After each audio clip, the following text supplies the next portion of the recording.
Last week, I had to make a call that no parent ever wants to make when I learned there was an active shooter on the campus of University of North Carolina at Chapel Hill, where my daughter is a student. Obviously, it unearthed a lot of questions and probably won't get as many answers as we would like, but I did bring on the next guest to help us talk to our teens and know how we can process some of those emotions. Madison Perry of the North Carolina Study Center. Welcome to the Sami Cone Show. Thanks for being here. Thank you so much. Yeah, I just got back from campus. I just had to drive up and hug on my girl. I know you've received messages from parents. Talk to me just a little bit about what you've experienced there on the campus of UNC. It was really a wild day, Sammy, because it started with an announcement there was an active shooter, and then students were told to shelter in place. They found closets and places to hide. They pulled shades down over windows, turned the lights off, and tried to stay as quiet as possible. And for what might have been, 10, 15 minutes, but the time kept dragging on and on. And so, I mean, thankfully, the scope of the tragedy was limited to just one death, but it triggered a complete lockdown of campus and of area schools, elementary schools, middle schools. And so, anyway, people spent a few hours kind of picturing a mass shooting happening all around them and responding to that reality. So a lot of students shaken up, a lot of students, having to contemplate the very worst. Yeah, and I know for us, here, I didn't even know until people started texting me. There wasn't a lot of news, even for my daughter. She heard sirens, helicopters. Like you said, it was hours of kind of hiding and not knowing what to do. Now we're in this aftermath. How do we help our kids, whether they're on a college campus or not? How do we help them make sense of senseless acts like this?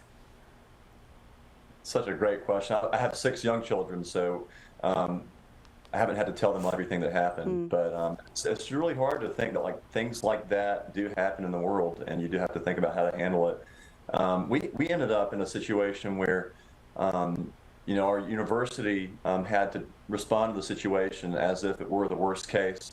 But then how you help people heal is interesting, because we're complete people, we're whole people, and we respond to situations not only just physically, like we need physical safety, there's also the need for emotional safety and well-being. And what we've discovered around here has been that to heal from a wound like that is not just dealing with the physical issues, it's also helping people attain a new level of social community and wellness. And so that's more treating a whole person than it is just offering somebody a single counseling session or anything like that. So there's really a lot to it, and we're still figuring it out. Yeah, that's really good, because I think one of the things I've learned is that we kind of need to help our kids, our young adults, rewrite the narrative. I mean, I'm not going to zoom in too close on this because of some of the words that were used, but this is a copy of the Daily Tar Heel, the student newspaper, and it just has text messages that were sent that day that no one should have to write or receive. And I mean, when we're talking about, sometimes I think in our culture, us included, we say like, oh, we're having a good day or a bad day. This is truly an example of there's no word on the spectrum to do this. And even when I was having a great day last, Monday, and then this happened. So how can we kind of help rewrite not just the narrative, but how we even talk with each other and not ask those even just asking how you are okay seems leading right now, or like it's too hard to respond. How should we start talking to each other in different terms?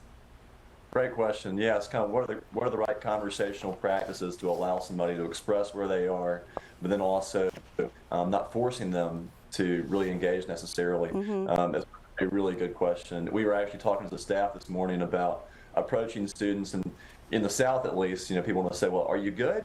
As the very first question, that kind of assumes that you should be good, and if you're not, there must be a problem. Right. So you really want to have a space where it's normal to feel not that good or to feel great. So you're not assuming one or the other answers. I do think it's really important to think, like, are you asking leading questions where you assume one right answer? I think also it's really important to think, like, what does your normal allow for? What's the spectrum of emotions that your normal kind of household rhythms or environment allow one to have? So you're certainly, like in some environments, like let's think like a football game where your team is winning and everybody is expected to feel the same way. But in a house or in a living environment, you really want to allow for the kind of the full spectrum of human emotions, and so that people can over time sort through some of the peak experiences on either side, and then kind of come back to an equilibrium point that's manageable and where they can live productively and fully. That's really good. Thank you so much for being with us, Madison. I know you're there at the North Carolina Study Center, helping people process that intersection of faith and culture that we experience today. Tell me really quick where students can find you or people can find you on campus.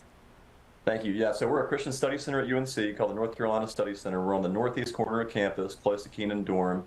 It's a beautiful home. It was the president of UNC's home, and it's been a great place where we can kind of collaborate with the university and provide a human touch to students, and then also give them a chance to pray and think about how to faith. Thank you so much, Madison, for being here. I really appreciate you helping us walk through and navigate this tough situation. Blessings to you. Thank you, Sami.